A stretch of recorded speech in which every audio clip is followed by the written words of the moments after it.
Oi, gente. Boa tarde, espero que vocês estejam bem. Então, voltando à oficina da semana passada, essa oficina vai ser uma continuidade do que a gente conversou com vocês. Então, eu anotei aqui as coisas que vocês tinham falado, que vocês tinham vontade de seguir como carreira por enquanto, e resolvi fazer aqui uma apresentação mostrando assim quais pontos que são mais relevantes para cada um de vocês. A gente vai falar, por exemplo, de SISU, de Enem. Vou falar também dessa questão de marketing digital, que eu acho que vai ser bastante importante para as meninas que querem ser é, autônomas, né, empreendedoras. Vou falar também da parte dos esportes, que é uma parte que eu mesmo nunca tinha ido muito a fundo, porque eu nunca fui muito de esportes, mas foi bastante legal saber. E talvez até as coisas que eu fale aqui, algumas coisas vocês já saibam, outras vocês já tenham ouvido falar, mas não tenham muita familiaridade, então eu espero que esse vídeo aqui ajude um pouco vocês. Eu fiz aqui um layout diferente. Eu me inspirei aqui no professor que minha irmã mostrou, que é um professor dela que ela falou que é mais fácil de prestar atenção na aula porque ele fez um design diferente, ele coloca uns memes no meio. Então eu coloquei também uns memes, uns GIF aqui no meio. Eu acho que, não sei, espero que ajude um pouco esses easter eggs assim. Eu não vou nem comentar eles, eu só vou deixar eles passando. Eu não sei se vocês vão assistir numa tela grande ou pequena. Se vocês forem assistir numa tela grande, eu acho que vai dar pra ver. Se vocês forem assistir numa tela pequena, talvez não dê pra enxergar tão bem, mas se vocês forem assistir no celular depois, aí vai dar pra ver. Então, vamos começar aqui.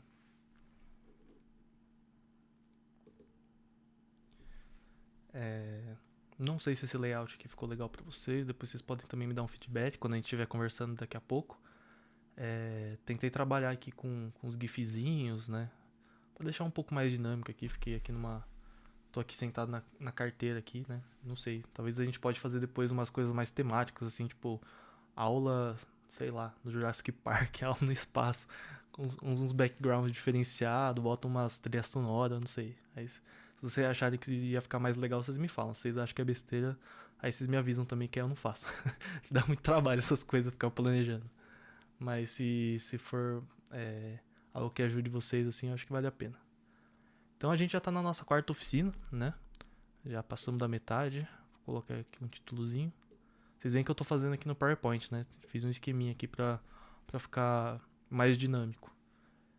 Também, se vocês gostarem ou não gostarem, vocês me dão feedback depois quando a gente estiver conversando, porque eu acho que conforme vocês vão me falando o que funciona melhor ou o que não funciona melhor, a gente vai fazendo o que dá mais certo, né? Tá certo que a gente já tá na quarta oficina, mas fica também de experiência pra quando vocês forem ter outros monitores ou professores, para vocês darem ideias para eles e para eu, quando for fazer outro tipo de oficina, né? Semestre que vem vou ter que também dar uma outra aula de psicologia para um pessoal. Eu acho que vai ser online também. Acho que vai ser bacana saber o que vocês acharam. Então vou começar aqui falando. Eu lembro que a gente se encontrou, né? A gente se encontrou em 7 pessoas, né? Então eu vou começar a falar aqui agora do pessoal que estava pensando em fazer uma faculdade, né? Que era a Thalita, que queria fazer direito, a Bia, que queria fazer medicina, queria fazer pediatria, né? O Gabriel, que falou que pensava em ser jogador de futebol e também falou que pensava em cursar educação física. E o Bruno, que falou que estava em dúvida, então eu coloquei ele aqui também porque eu acho que vai ser bastante prático ele saber dessas partes que a gente vai falar. O Gabriel aqui não. Deixa eu ver se eu consigo colocar aqui. Pronto. Tava meio grande do Gabriel. Vou colocar aqui pra cima. Então essa parte aqui tem mais a ver com vocês quatro, né? Que querem cursar uma carreira que exige diploma.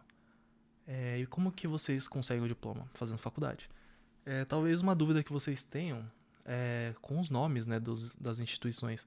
Porque existe faculdade, existe universidade, existe instituto, existe outros nomes ainda que eu nem lembro agora de cabeça.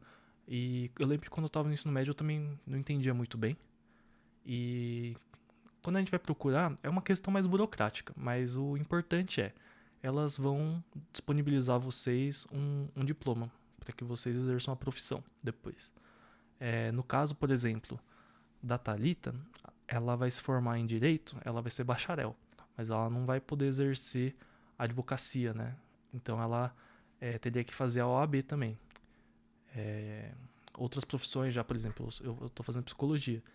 A gente, a partir do momento que se forma, a gente se cadastra no CRP, né? Consegue a nossa credencial e aí a gente pode atuar. Medicina, a pessoa vai fazer 6 anos, né? De curso de medicina. E depois a pessoa se especializa em alguma coisa também. Então, cada profissão tem os seus percursos diferentes. Mas para vocês agora, eu acho que o que eu vou falar funciona para todas as profissões.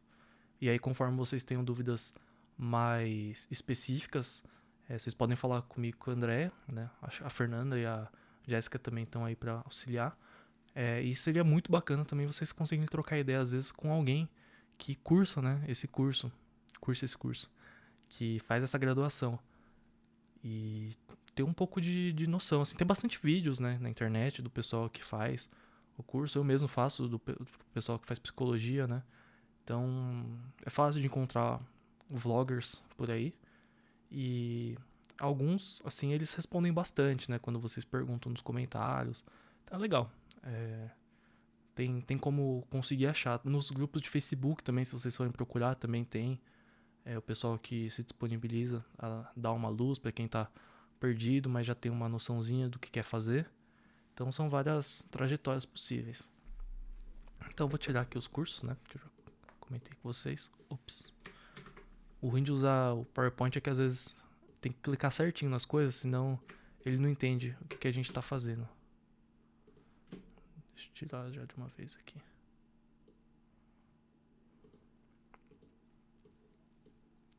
E para começar a falar com vocês dessa parte de faculdade, eu acho que a primeira questão de universidade que surge é a diferença de fazer uma faculdade pública ou privada. Tem muitas questões assim que envolvem elas, né? A principal, que é o que vem mais na discussão geralmente, é a questão do dinheiro. Faculdades públicas aqui no Brasil elas são gratuitas e faculdades privadas elas são pagas. Outro ponto que entra tem muitos cursos em faculdade pública que elas são integrais. Os cursos são integrais, então eles ocupam a manhã e a tarde, geralmente. Enquanto nas faculdades particulares, geralmente, os cursos não são integrais. Os cursos são ou vespertinos ou matutinos. Vespertino é à tarde, né? Vespertinos ou matutinos ou noturnos. Porque muitas das pessoas que fazem faculdade particular trabalham também. Eu lembro que a Thalita e a Bia tinham comentado, né?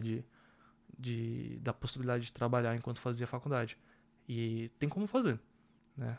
É puxado, fica muito puxado, mas não é uma coisa que é difícil. Às vezes o que compensa, que a gente fala pra vocês agora, é talvez estudar pra faculdade pública, porque aí vocês conseguem se dedicar mais pros estudos quando vocês estiverem na faculdade, mas não que a faculdade pública seja melhor que a privada, né? É mais por essa questão de você não precisar fazer essa jornada dupla, né, de trabalho e estudo. Mas também vão ter vantagens de outros aprendizados que vocês vão ter, né? Então depende muito das escolhas que vocês forem fazer. Uma coisa assim que surge muito assim da discussão, né, que tem esse preconceito com escola pública ou escola privada, né, que escola privada, como tem menos aulas, é pior, e não tem nada a ver isso. O profissional, né, você vai ser uma pessoa que é você que vai guiar seus estudos, né? A faculdade ela tá lá para te dar um apoio, né? Te dar uma base, assim, né? Estuda por aqui, mas não vai ser a faculdade, o nome da faculdade que vai fazer com que você seja uma profissional boa ou ruim. Isso pro Gabriel e pro Bruno também, né? O Bruno que ainda tá em dúvida, né? Então todos que eu vou falar aqui servem para você. E o Gabriel também que tá pensando em fazer faculdade de educação física, né? Quando você é professor de educação física, você pode dar aula de dança, dar aula em academia, pode ser técnico também, né? Eu comentei de um amigo meu que conseguiu ser técnico. Então são vários caminhos que você pode seguir também. E por que compensa fazer o Enem? Vou colocar aqui agora. Porque o Enem, ele é uma chave de entrada para várias universidades públicas, que nem a gente comentou semana passada. Quando você faz o Enem, você tem uma pontuação, né? Você faz a prova do Enem naqueles 2 dias, em 2 semanas, 2 domingos. E depois que saem a pontuação do Enem, a sua pontuação é ranqueada no SISU, que é o Sistema de Seleção Unificada. E como funciona o SISU? Você vai ter uma certa pontuação e assim, não existe estudar mais, por exemplo, foco em matemática ou foco em história, porque cada universidade ela escolhe um certo peso para o curso que o SISU está oferecendo. Então, por exemplo, se você quer medicina, provavelmente a universidade vai dar mais peso, ou seja, vão contar mais pontos as questões de biologia, as questões de física, as questões de matemática.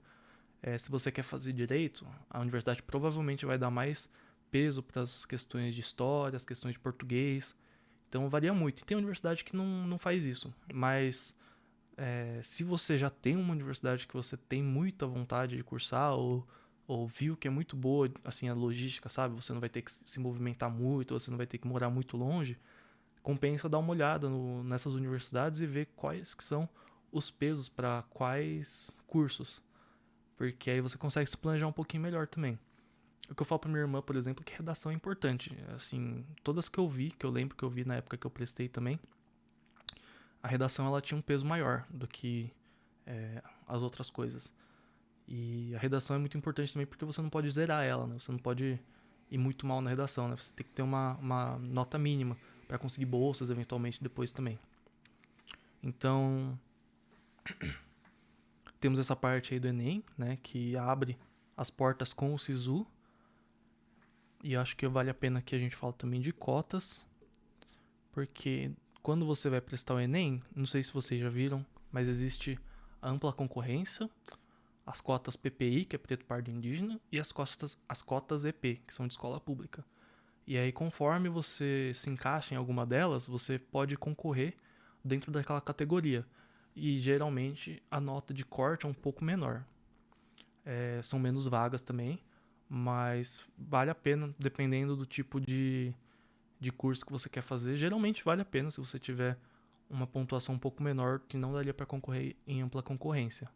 Existem muitas exceções, às vezes que as cotas, às vezes as vagas são tão poucas que nem faz tanta diferença concorrer em cotas ou em ampla concorrência. Mas já é uma coisa que vocês devem ficar sabendo para quando vocês forem se inscrever no SISU, né, e fazer as escolhas de universidade. Outra coisa bacana do SISU também é que, como eu falei, não sei se eu falei há 2 semanas atrás ou semana passada, existem faculdades, que nem a FUVEST, a Unicamp, a Unesp, que elas usam o Enem, ou seja, o SISU, como uma porta de entrada para quem também vai tentar pelas cotas. Por exemplo, eu vou falar aqui dos vestibulares específicos. A gente já comentou, né, que existem os vestibulares específicos, como a VUNESP, a FUVEST e a prova da Unicamp. E as próprias faculdades particulares também têm os seus cursos, os seus vestibulares próprios. Mas através do Enem, você consegue entrar, por exemplo, na USP ou na Unesp, utilizando o sistema de cotas. Você não consegue entrar na USP, por exemplo, com o sistema de cota. Ops, desculpa, confundi aqui. Você não consegue entrar na USP pela ampla concorrência se você for tentar pelo SISU. Você só entra na ampla concorrência na USP se você concorrer na FUVEST. Mas o Enem abre essa possibilidade para quem se encaixa no perfil de cotista, tanto PPI quanto EP. E muitas faculdades particulares também, elas, você já deve ter visto, né, na televisão, aparecem aquelas propagandas, né? Se você conseguiu tal pontuação no Enem, venha fazer faculdade aqui que a gente dá uma bolsa. Então compensa muito fazer o Enem, porque eventualmente se você quiser fazer uma faculdade particular, às vezes você não precisa nem fazer a prova de entrar no curso deles. Você mostra a sua pontuação do Enem e às vezes você já consegue até uma bolsa. Então acho que vale a pena sim fazer o Enem. Vale a pena se preparar para as outras provas também, mas se vocês tiverem que escolher uma agora, né, que já tá assim, um pouquinho mais da metade do meio do ano, eu acho que compensa bastante focar no Enem. Mas se vocês quiserem entrar na Unesp, na USP, existem também as provas, e aí entra naquele outro vídeo que eu mandei para vocês, né, de vocês estudarem conforme a prova do lugar que vocês querem fazer, usando aqueles sites lá ou outros sites, outros canais do YouTube. Eles lá são só sugestões assim que pra mim funcionaram bastante bem. E por fim, duas coisas que eu acho que são importantes é falar sobre o ProUni, que foi pedido, né? E falar sobre o FIES. E o que são cada um deles? O ProUni, deixa eu colocar aqui mais pro cantinho.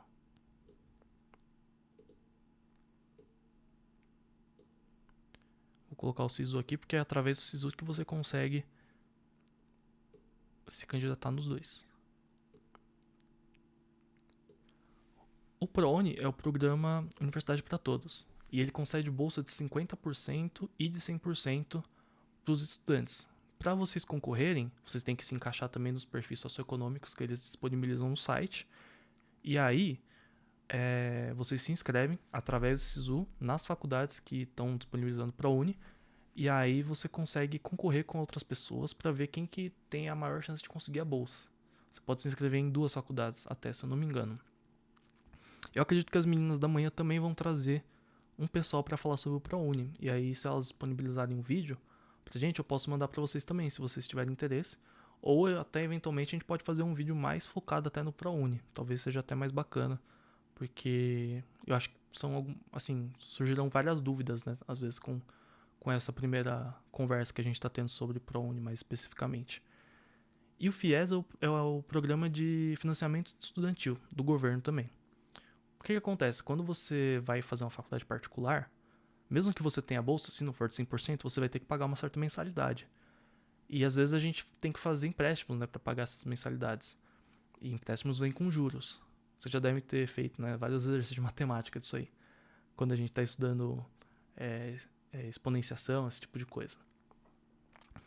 E esse programa FIES, ele faz juros menos, não vou falar abusivos, ele faz juros menores para que eventualmente não fique tão pesado de se pagar a faculdade depois que você se formar, né? Quando você conseguir o seu salário e trabalhar em mais tempo, né? Porque quando você estiver fazendo a faculdade, você vai ter um trabalho de meio turno, às vezes, né? Você não vai conseguir trabalhar tanto assim. E você pode usar o FIES com o ProUni. Por exemplo, se você conseguir a bolsa do ProUni de 50%, você pode usar o FIES para pagar o resto também. Então, quando você for pagar lá na frente, você vai ter que pagar menos juros do que você pagaria se você não tivesse usado o FIES. Então, compensa também procurar esse tipo de planejamento que vocês podem fazer também lá para frente. Então, agora eu vou passar aqui para um outro slide. Tá? É mais fácil, né? A lousa fica limpinha rapidinho. E esse slide específico, eu vou falar com a Tainá, com a Rafaela e com o Bruno. Na verdade, não com vocês três só, né? Que vocês três foram os que comentaram dos caminhos que vocês estão pretendendo escolher por enquanto, semana passada. E aí, se tiverem outras pessoas assistindo e tiverem o mesmo interesse do pessoal que foi antes, né, de fazer faculdade, ou do pessoal que eu vou falar agora, de ser empreendedor, de ser autônomo, também conta pra vocês. É que eu só tô colocando os nomes porque foi o pessoal que a gente conseguiu conversar e fazer a dinâmica, né, da semana passada. Então, eu vou colocar aqui a Tainá, que quer ser designer de sobrancelha, ajudar na autoestima do pessoal. A Rafaela, que gosta desse mundo de digital influencer. E eu vou colocar aqui o Bruno, porque o Bruno falou que estava em dúvida, então você vai ser colocado em todos, porque todas são possibilidades e aí você vê o que tem mais a ver com o que você quer agora.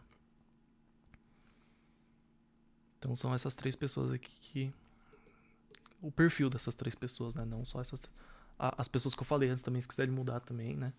Mas só para ficar mais personalizado, mais VIP, nosso atendimento aqui da oficina. Então nós temos vocês 3. Agora eu vou de novo tirar aqui a parte das profissões.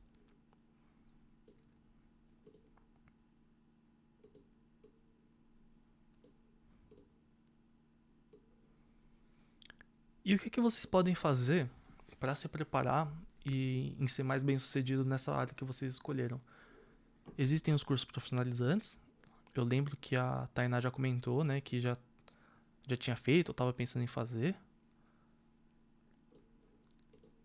E existe, eu não sei se vocês já escutaram falar do Sebrae, que é o...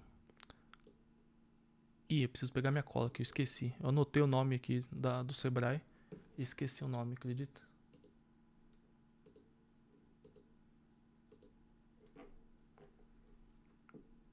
É o Serviço Brasileiro de Apoio às Micro e Pequenas Empresas. Foi difícil de lembrar. E o Sebrae, se vocês entrarem no site dele depois, posso mostrar para vocês também. Talvez seja até bacana a gente fazer uma dinâmica sobre isso depois, porque é bastante interessante assim os cursos que eles oferecem. Eles oferecem diversos cursos, são todos gratuitos e eles envolvem assim desde a parte de você fazer o marketing digital da sua empresa, ou no caso da Rafa, né, o próprio marketing digital, até você aprender a administrar, né, a fazer o planejamento, fazer a logística, porque quando a gente está falando em ser autônomo, tem essa parte boa, né, da gente não ter um chefe, não ter tanta burocracia envolvida, mas ao mesmo tempo também, não sei se vocês já escutaram falar que autônomo trabalha 7 dias por semana, né? Porque você tem que tá sempre tentando melhorar, né, o seu negócio e você não pode ficar para trás, né? Tem essa questão da competitividade. Existem situações, né, agora da pandemia que ela exige muita adaptabilidade, né? Ela exige muita criatividade e pode ficar difícil, dependendo, né? Agora a gente também está vivendo um período de crise econômica, então, por exemplo, a gasolina aumenta o preço, aí tudo aumenta o preço, aí seu produto aumenta o preço, aí o serviço vai aumentar o preço, aí tem cliente que vai querer continuar, tem cliente que não vai querer continuar. Então são várias coisas, né? A gente também tem que lembrar que, por exemplo, existem profissões que elas são mais ou menos dependentes da situação de mercado. O que a gente quer dizer com isso? Existem profissões que as pessoas não vão deixar de usar porque está em crise. Geralmente profissões ligadas à alimentação, saúde. As pessoas vão ficar doentes, elas não vão deixar de ir para o hospital. Só que cursos, por exemplo, né, quando a gente fala assim, são questões mais de lazer, ou de beleza, ou às vezes até na questão mesmo da psicoterapia que a gente faz, né? Como não uma dor que a pessoa está sentindo aparente, né? Mais um modo de se sentir. As pessoas também não chegam às vezes a não procurar, né? Sai da lista de prioridade quando a pessoa tem muita coisa para pagar e pouco dinheiro para pagar elas, né? Então são todas coisas que a gente tem que levar muito em consideração quando a gente está pensando nessas carreiras. Mas eu acho que são carreiras super válidas também. Tem muita gente que trabalha com isso, é super bem sucedido, super feliz. Só que eu acho que a gente conversa pouco com isso, com os estudantes nas escolas sobre isso. E eu acho que é importante a gente levantar esses pontos também. Não para desestimular, mas para vocês já começarem com o pé direito, sabe? Vocês começarem na frente de muita gente que começa porque vê só a parte boa e esquece da parte que é de ser responsável, né? De ter essa questão de conseguir se adaptar rápido, ter uma conexão com outras pessoas também do meio, também é muito importante isso aí, né? O boca a boca é muito importante. Então, para vocês três que estão com essa questão de ser autônomo, entra essa questão de trabalhar nas redes sociais, principalmente para Rafa, né? Que é justamente isso, né? Digital influencer. E aí, quando a gente fala em trabalhar nas redes sociais, né? Eu acho que vocês estão bem mais acostumados que eu, né? Porque eu não tenho muito. Agora eu comecei a mexer mais no Instagram, ainda não fiz um TikTok. Tem o YouTube, né? O canal, mas assim. Geralmente as pessoas trabalham em várias redes sociais, né? Geralmente Instagram é o que o pessoal usa muito para se promover. Twitter, nem tanto. O TikTok, dependendo do tipo de coisa que você faz. Por exemplo, se você for professor de dança, talvez seja muito bacana você ter um TikTok, né? Se você tiver mais audiência, isso pode render, né? Alguma oferta de trabalho ou pessoas te procurando para fazer alguma coisa específica, algum trabalho específico. Eu acho que a questão também da Tainá, design de sobrancelha, eu acho que entra muito nessa questão assim de conseguir promover o trabalho através de diversas mídias. E o que eu quero falar para vocês é essa parte aqui também, que eu aprendi melhor depois que eu comecei a mexer com o YouTube. Que eu acho que a gente demora muito para começar a fazer, às vezes, um conteúdo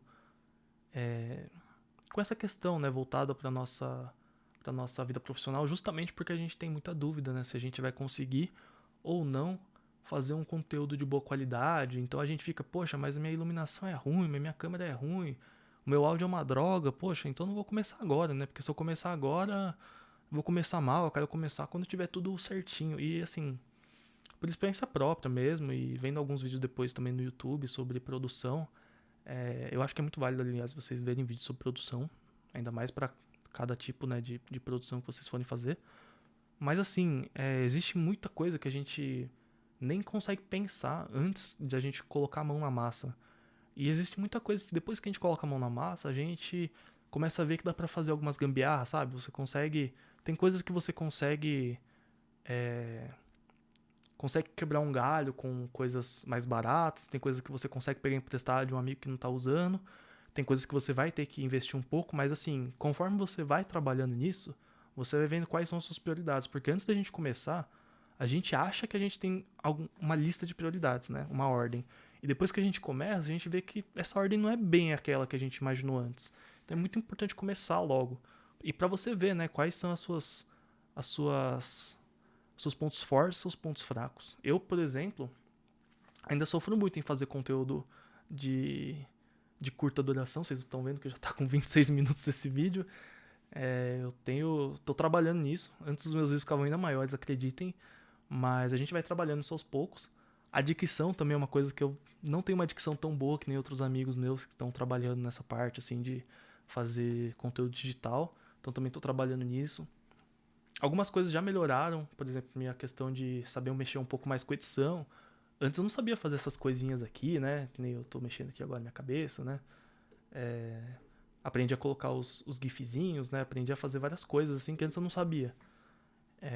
Então, assim, a gente vai aprendendo conforme a gente vai fazendo as coisas, né? Não adianta querer que o primeiro trabalho que você vai fazer seja um trabalho ótimo, porque se você for ver todos os influencers e as influencers que são grandes hoje em dia, as pessoas geralmente começaram pequenos. E tem alguns que, ainda depois de ficarem super grandes e ricos, não mudam muito o jeito de fazer o conteúdo para não perder aquele tato pessoal dele, né? Por exemplo, o Whindersson Nunes, assim, né? E se vocês forem ver, também tem muitos conteúdos que são ótimos no YouTube, no Instagram, e eles nem têm tanta visualização assim, né? Vocês já devem ter percebido, né? Por exemplo, o Felipe Neto tem milhões e milhões, bilhões de visualizações, enquanto outros canais assim que fazem conteúdo às vezes de um jeito mais profissional, que toma muito mais tempo, por exemplo, que vocês devem conhecer, o Nerdologia ou Nostalgia do Castanhari, são conteúdos assim muito bem feitos, a produção, o roteiro é muito bem feito e não tem tanta visualização, até porque eles também tratam de temas mais ligados à educação, então tem tudo isso a ver, né? Tem a ver com o público que você vai querer, tem a ver com o tipo de abordagem que você vai seguir. No caso da Rafa, o tipo de influencer que ela vai crescer, né? Porque é muito difícil você conseguir ser aquela pessoa que é influencer em tudo, né? Geralmente essas pessoas são as pessoas que são muito, muito, muito famosas, né? Ou tipo a Juliette do Big Brother, né? Que consegue, né, fazer propaganda de tudo agora. O Gil também do Vigor, agora que eles estão fazendo propaganda de tudo, né? Faz propaganda de perfume, aí faz propaganda de presunto, aí faz propaganda de sapato, porque todo mundo conhece eles. Mas geralmente o que acontece do pessoal que é digital influencer, eles são influencer em uma área específica, né? Que são as áreas onde eles conseguem patrocínios, conseguem salários, conseguem mais os presentes, né? Os giveaways que eles fazem também, para engajar mais. Você já deve ter visto muita gente fazer sorteio no Instagram, né? Que são os patrocinadores que dão os prêmios para as pessoas darem para os seguidores. Então tem tudo isso para se pensar, assim, se você quer ser uma digital influencer de moda, ou se você quer ser uma digital influencer de música, ou se você quer ser uma digital influencer, não sei, de dieta, veganismo, mundo fitness. Então, e aí depois que você começa a crescer, você consegue diversificar mais, mas no começo é mais importante você conseguir ter um foco, para ficar mais fácil das pessoas se engajarem no seu conteúdo. Mas ainda também eu não posso falar muito sobre isso porque eu tô só no começo também, mas esse é o ponto assim que eu consegui juntar de informação assim com meus amigos, com a minha experiência e vendo vídeos no YouTube e lendo sobre também as experiências de pessoas que já são mais bem-sucedidas. Por fim, hoje, de vocês estavam falando, vou falar aqui com o Bruno e com o Gabriel e com o Vitor. O Bruno falei, né? Você já tá em todas, né? Às vezes ele nem tá aí na aula hoje, eu tô falando o nome dele um monte aqui, né? Mas se tiver outra pessoa que também não esteja com planos definidos, também então personifique o Bruno. Não sei se vocês estão vendo, eu tô colocando uns easter eggs aqui, ó. Tem esse gatinho, tem esse emoji aqui. Mano, esse Homer aqui ficou muito bom. Eu só queria destacar aqui esse Homer porque ficou muito bom mesmo. Eu tô orgulhoso da minha capacidade de fazer uns GIFs engraçados.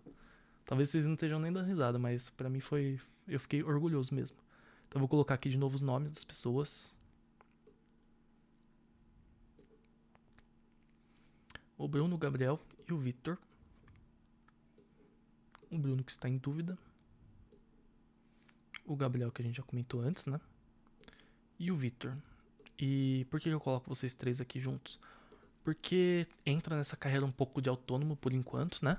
Mas não é igual as meninas que a gente comentou, né? De fazer uma coisa autônoma ligado mais com rede social, ligado com influência. Essa tem mais a ver com você ser autônomo por enquanto e depois, se tudo der certo, você consegue um contrato, né? Sendo jogador profissional. Como eu falei pra vocês, eu não tinha muita experiência com esse tipo de mundo, assim, né? Eu nunca pensei em ser jogador porque eu sempre fui muito ruim de bola. Sempre gostei de jogar, mas sempre fui muito ruim. E o Gabriel, né, a gente já falou essa questão de ser professor de educação física, mas agora a gente vai falar dessa parte mais do esporte mesmo. Tomar uma água aqui.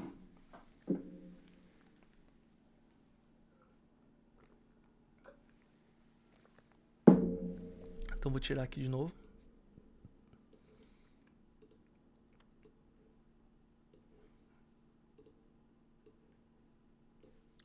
E o que eu vou colocar aqui agora são as partes assim que eu consegui juntar. Que eu acho que é válido falar pra vocês, mas provavelmente como vocês gostam muito mais de esporte do que eu, assim, vocês já querem, né, fazer a carreira com base nisso. Então vocês já devem saber muito bem isso, só que às vezes é bom pra eu dar uma ênfase, né, porque às vezes a gente começa a focar muito em uma coisa e esquece das outras, né. Então, primeiro entra a parte das escolinhas, que o Victor falou que já tá numa escolinha aí do bairro, se eu não me engano, né. Muito importante você conseguir se destacar nas escolinhas e conseguir criar uma rotina de treino, uma disciplina, né, você conseguir criar uma rede de contatos às vezes também com seus colegas, porque às vezes um consegue fazer uma peneira em algum outro lugar, e aí ele vê que tá tendo peneira e lá tá mais fácil de passar, e aí compensa ele te chamar. Então tem muito essa questão de você conseguir manter o contato também com seus amigos, né? Você ir trocando experiência com eles, principalmente os que querem mesmo seguir como profissão, né? Não só como um hobby. Porque tem muita gente que gosta muito, mas não afim, não a ponto de se doar tanto ao esporte a ponto de querer ser profissional que faz isso o dia inteiro, né? Eles treinam, treino, treino, treino, jogo, jogo, jogo, né? Eu falei dessa parte, né? De você ter os contatos para você saber das peneiras. Então eu vou colocar aqui as peneiras, vocês já devem ter também participado de algumas. As peneiras são muito importantes, tem sites no Google que vocês podem procurar que mostram as peneiras que estão acontecendo. Também, se vocês não acharem, eu posso mandar para vocês depois, se vocês também não souberem, né? Às vezes vocês já sabiam disso também. Mas tá sempre ocorrendo peneira. E é aquilo, né? Conforme você consegue entrar numa peneira, outra pessoa tem que sair, né? Então tem muito essa questão, assim, de você conseguir se destacar muito e você tem que se destacar de uma maneira muito rápida, porque os caras não tem paciência, mano. Tem um monte de criança, um monte de adolescente tentando, né, a peneira ao mesmo tempo e eles só querem ver quem é bom logo de cara, né? Não tem muito tempo pra gastar agora no começo, né? Eles vão se dar o trabalho de construir, né, de fazer a build, né, do jogador, depois que ele já tiver, que eles já tiverem confiança plena de que aquele jogador vai dar um retorno lucrativo para eles, né? Então no começo, quando eles estão vendo lá quem que eles vão selecionar, eles só querem saber quem que vai se destacar mais. Então essa questão de conseguir se destacar é muito importante, né? Isso é meio óbvio falar, mas é muito importante dar essa ênfase, porque vocês têm que olhar pelo lado do olheiro, olhar pelo lado do técnico lá que vai estar fazendo a seleção. Não às vezes pelo olhar do jogador, né? Que é o que muita gente às vezes falha nessa hora que eu tava lendo também.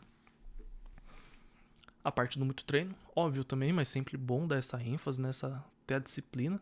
A parte do treino, da disciplina entra em qualquer coisa, né? Quando a gente vai falar de treino, né? Geralmente no treino aqui do futebol entra a parte do treino físico, mas se você quiser ser uma influencer de sucesso, você vai ter que treinar muito, fazer post, como que você vai fazer suas fotos.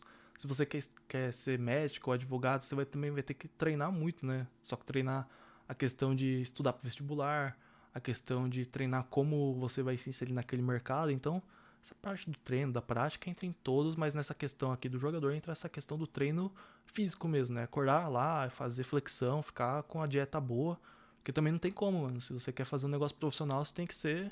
Você tem que fazer que nem os caras lá. Não sei se vocês já viram os bodybuilders, né? O Felipe Franco, o Giga, os caras vivem esporte também, mano. 24 horas por dia, os caras comendo, dormindo, pensando em como que vai ficar, né? O shape deles.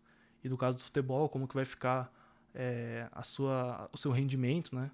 Também tem essa parte, que é a última aqui que eu vou falar pra vocês, que também é um pouco óbvio, mas eu acho que às vezes foge um pouco do escopo, que é estudar mesmo, saber a teoria. Né? Não adianta nada você saber jogar muito bem e não saber quais são as formações que o técnico quer que vocês façam. Né? Às vezes você gosta muito de jogar como atacante, mas o técnico tá precisando de alguém para jogar na lateral. E aí ele fala, ó, sei lá, Vitor, vai jogar na lateral. E aí você não sabe direito quais são os papéis que o lateral faz, né? Porque jogar bem todo mundo às vezes consegue jogar, né? Jogar na pelada lá com os amigos. Agora, quando você vai estar jogando num time profissional, você tem que cumprir seu papel lá, né? Porque o técnico vai conseguir pensar com você conforme você joga naquele papel, né? Então, acho que estudar o futebol, né? No caso de vocês que querem futebol, mas qualquer esporte, né? Estudar a teoria do esporte é muito importante. Até para vocês também não fazerem alguma burrice também, né? Burrice que eu falo assim, né? Quando eu jogo basquete às vezes com o pessoal, né? Às vezes a gente não sabe muito bem as regras, assim, porque a gente é mais por hobby, né? Que a gente joga. Aí você faz uma reversão, alguma coisa assim que é besteira, né? Que todo mundo às vezes deveria saber, ou às vezes você tá distraído. E às vezes na peneira isso é muito importante, né? Se você faz uma, uma jogada, alguma coisa desse tipo, e pega mal pro técnico, provavelmente naquela peneira você já tá cortado. Então essa parte de estudar a teoria é bastante importante. Principalmente para quando o técnico for conversar, vocês entenderem de fato o que eles querem. Porque assim, você vai fazer uma peneira esse ano, no ano que vem talvez você vai tentar menos a peneira, você já sabe mais ou menos o que aquele técnico, aquele olheiro queria. Então você consegue já se preparar melhor para as próximas. Então tem tudo isso para levar em consideração. E a última, essa aqui é só pro Bruno, porque não entrou muito no caso das outras pessoas, né, quando a gente conversou semana passada, que é a questão de concurso. Eu vou falar bem rapidinho, porque eu acho que é muito ampla essa questão dos concursos específicos. E se vocês quiserem saber mais, eu acho que a gente pode também fazer uma oficina, um vídeo separado disso. Que é a questão de quando você está no ensino fundamental, no ensino médio, ou quando você já tem um diploma, existem os concursos. O que são os concursos? São provas que são para vestibular. Vocês podem entender que o vestibular é um concurso, o concurso é um vestibular, dá na mesma. Por exemplo, a VUNESP, né, que é a fundação que faz as provas da Unesp, ela também faz outros concursos públicos, então vocês podem entender desse jeito também. Né? É uma prova que vai ter, tem os editais que saem todo ano, e assim, existem os que são muito concorridos, tem os que são menos concorridos. Você já deve ter escutado, não sei quem, fulano de tal, passou no concurso X, passou no concurso da Receita. Talvez você já tenha escutado esse tipo de fala, assim. E eu lembro que quando eu tava no ensino médio eu não sabia direito como funcionava isso. Porque eu nunca tinha comentado muito com isso, muito comigo essa parte. E assim, por exemplo, se você tem o ensino médio, você já pode fazer alguns cargos. Se você tem, inclusive, o fundamental, você pode concorrer a alguns cargos. Né? Mas, óbvio, conforme o requerimento, né? Conforme a formação vai ficando mais comprida, né? Por exemplo, quem tem doutorado já tem mais chance de ganhar mais do que quem tem só a graduação, né? Mas entra tudo isso. E entra como uma possibilidade, assim, de você conseguir também firmar um sustento estável, né? Comparado com outros tipos de renda, você ser concursado público é muito mais estável do que ser contratado por uma empresa particular ou ser autônomo, né? Que nem a gente estava conversando. Tem as vantagens e as desvantagens, né? A parte de ser concurso tem essa parte toda burocrática. Então, e cada concurso também vai ter especificidades também. Para vocês terem uma ideia de quando eu falo que é amplo, vocês podem fazer concurso para ser policial militar, vocês podem fazer concurso depois para ser coveiro, você pode fazer concurso para ser cozinheiro, você pode fazer concurso para ser psicólogo até, né, da cadeia, mas aí você já tem que ter a sua formação em psicologia, né? Você pode fazer concurso Principalmente o pessoal que é do direito, tipo, a Tainá, Tainá? A Thalita, provavelmente ela já deve ter um pouco mais de familiaridade, né, com essa parte. Tem muita gente também que faz concurso público que só exige o grau do ensino médio, e aí um dos trabalhos da pessoa sei lá, trabalhar no TRJ. Fernanda e Jéssica, vocês me ajudam, tá? Eu não sei se eu falei a sigla certo. Tem vários TRs da vida, né? São os tribunais regionais. Tem vários tipos de concurso, e aí nem adianta eu ficar falando muito pra vocês quais que vocês podem tentar, porque assim, são muitos, e eles abrem de maneira. Não é, eles não são tão previsíveis, assim. A gente tem que ficar acompanhando toda semana, assim, né? Então por isso que existem as pessoas que são concurseiras, né? São as pessoas que estudam para vários concursos, às vezes para um concurso específico, mas assim, aí a pessoa estuda muitas horas por dia, né? Você já deve ter escutado assim, tal primo lá é concurseiro, o tio lá não sei das ondas é concurseiro. Porque elas estão tentando passar naquela vaga lá. Funciona basicamente como vestibular. Só que em vez de você conseguir uma vaga para você fazer uma graduação, você consegue uma vaga para já conseguir trabalhar. É mais ou menos isso. Então, o vídeo espero que não tenha ficado enorme. Assim, espero que vocês não estejam dormindo. Se o vídeo ajudou, fico feliz. Se o vídeo ficou meio maçante, gostaria de ouvir também vocês falando, né? Tipo, pode ser sincero, mas tipo, esse vídeo aí você começou a falar, no começo tava legal, depois ficou uma porcaria, né? Ou tipo, gostei dos gifzinhos aqui, o Patrick aqui com o universo dentro da boca, o Shrek dançando. Ou tipo, achei bem besteira, achei que isso aqui atrapalhou minha concentração, aí vocês me avisam também. E era isso. Por hoje, pro vídeo de hoje era isso. E daqui a pouco a gente se fala. Até mais.